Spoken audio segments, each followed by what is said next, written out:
মধ্যপ্রাচ্য জুড়ে যেমন প্রবল মাত্রার সংঘাত চলছে, তেমনি চলছে বাকযুদ্ধ। দীর্ঘ সময়ের বাকযুদ্ধের পর ইরান ইসরায়েলের বুকে গত 1 অক্টোবর ক্ষেপণাস্ত্র হামলা চালায়।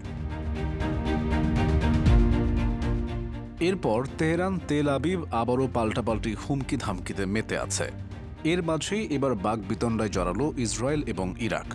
সম্প্রতি গোলান মালভূমিতে ইরাকি ড্রোন হামলায় 2 ইসরায়েলি সেনা নিহত হওয়ার ইসরায়েলি দাবি সম্পূর্ণ মিথ্যা এবং উদ্দেশ্যমূলক বলে দাবি করেছে ইরাকের বিভিন্ন সশস্ত্র গোষ্ঠী ও সরকারি কর্মকর্তারা।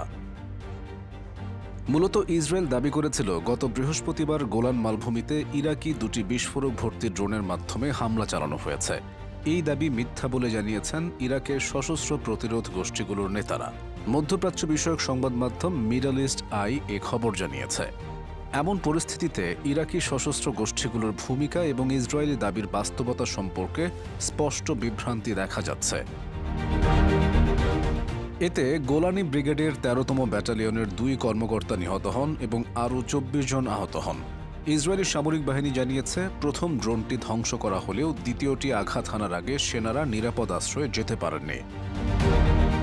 ইরাকের গোষ্ঠীগুলো ইসরায়েলের এ ধরনের কোনো দাবি মেনে নেয়নি এবং তাদের কার্যক্রম সম্পর্কে তাদের স্বচ্ছ অবস্থান বজায় রেখেছে।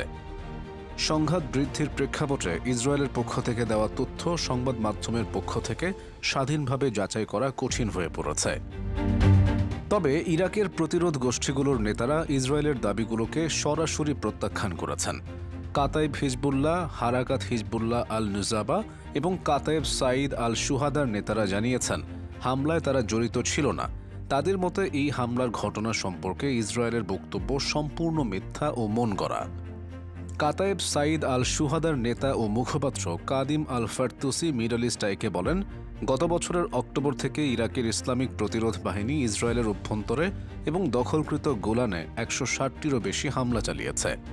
তবে ইসরায়েল বেশিরভাগ হামলার কথা স্বীকার করেনি। তিনি আরও বলেন, এই হামলার কোনো দায় আমরা স্বীকার করিনি, কারণ এটি আমরা চালাইনি। যদি আমরা হামলা করতাম তবে অবশ্যই আমরা সেটি ঘোষণা করতাম। এদিকে ইরাকের জনপ্রিয় মোবিলাইজেশন অথরিটির এক শীর্ষ কর্মকর্তা জানান, ইসরায়েলের এই দাবি নিয়ে ইরাকি সশস্ত্র গোষ্ঠীগুলোর মধ্যে আলোচনা হয়েছে। কাতাইব হিজবুল্লাহ, হারাকাত হিজবুল্লাহ আল নুজাবা এবং কাতাইব সাঈদ আল শুহাদার নেতারা ওই হামলায় নিজেদের কোনো সম্পৃক্ততার কথা প্রত্যাখ্যান করেছেন। ওই কর্মকর্তা বলেন, এই ধরনের হামলা পরিচালনার সক্ষমতা শুধু কাতাইব হিজবুল্লাহর আছে, কিন্তু তারাও স্পষ্ট করে জানিয়েছে যে তারা এই হামলায় জড়িত নয়। আমাদের বিশ্লেষণ অনুযায়ী হয়তো এই ঘটনা ইসরায়েলের সাজানো। বেশ কিছু কারণে এটি ভাবা যুক্তিযুক্ত, অথবা কোনো অজ্ঞাত গোষ্ঠী ইরাকের বাইরের কোনো স্থান থেকে এই হামলা পরিচালনা করেছে। ইরাকের কর্মকর্তারা মনে করেন, ইসরায়েল এই হামলার অভিযোগ এনে ইরান সংশ্লিষ্ট লক্ষ্যবস্তুতে আঘাত হানার প্রস্তুতি নিচ্ছে এবং ইরাকি গোষ্ঠীগুলোর উপর দোষ চাপিয়ে ইরানের সঙ্গে সম্পর্কিত শক্তির উপর হামলার অজুহাত তৈরি করছে। তারা আরও মনে করেন, ইসরায়েল হিজবুল্লাহর বিরুদ্ধে লড়াইয়ের প্রকৃত পরিস্থিতি আড়াল করতে চাইছে। লেবাননের দক্ষিণে ইসরায়েলে আক্রমণের প্রতিক্রিয়ায় হিজবুল্লাহর তীব্র প্রতিরোধের ফলে ইসরায়েলের প্রচারণা চাপের মুখে পড়েছে।